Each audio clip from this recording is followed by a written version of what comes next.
Kadangi pirmas video sulaukė gan daug dėmesio, tai darom antrą video. Tai šitam video noriu pakalbėti apie tą momentą, kai mes jau suprantam, jog santykiai yra negeri. Dar galbūt iki galo nesuvokiam, kas yra negerai. Nesijaučiam laimingos, galbūt jaučiamės vienišos, jaučiamės nesuprastos ir bandom suprasti, kame čia yra problema, galvoju dažniausiai. Nes mes moteris laiką pirmiausia analizuojam situaciją, kas čia yra negerai.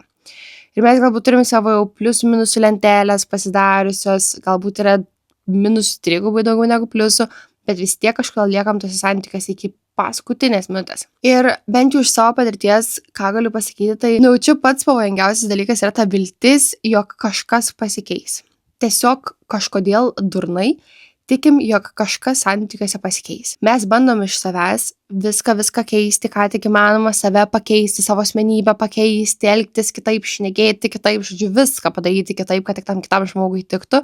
Vis tiek būna kažkas jam negerai ir vis tiek kažkas netinka ir vis tiek mes liekam kaltos. Ir kol mes turim tos vilties, jog kažkas tose santykiuose gali pasikeisti, kad ir kokia maža jinai yra, aš net nežinau, kodėl taip yra, nes, pas mane yra lygiai tas pats. Kad atrodo, kol yra ta viltis, nors šiek tiek galiu būti blogiausiuose pasaulio santykiuose, kur mes šauks, trankysis, dar kažką.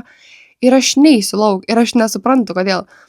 Ir kai pradedi analizuoti tokią situaciją, kad protiškai tu suvoki, jog tai yra negerai. Tu suvoki protiškai, jog tokie santykiai yra blogi santykiai. Tu suvoki, jog tau tai yra nesveika. Tu netgi momentais, kai pats sėdi ir galvoji, ar ten su psichologu kokius šneki, suvoki, jog tai nėra tavo kaltė. Bet vis tiek sėdi santykiuose. Ir net nežinau, čia yra kažkoks, arba reikia turėti kažkokį tai žiauriai didelį užsispyrimą, kad viskas.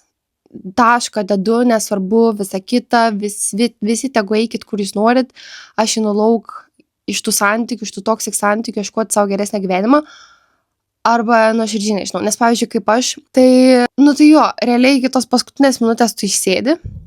Ir ta tiesiog kažkurio momentu man ateina toks bum, cinkas. Aš net nemoku paaiškinti, toks tiesiog bum, ateina į smegenis, toksai wow, hello, ar aš noriu čia būti, ar man čia gera, malonu ir faina, tai ko aš čia sėdžiu, ta prasme gyvenimas, taigi trumpas, reikia eiti gyventi.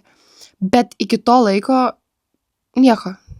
Sėdi, skundės visiems aplink, kokie santykiai yra blogi, bet nieko nedarai. Ir nemoku paaiškinti, kodėl, ir net nežinau, kodėl, ir nesuprantu, kodėl ir pati. Tai galbūt norit padiskutuoti šitą temą.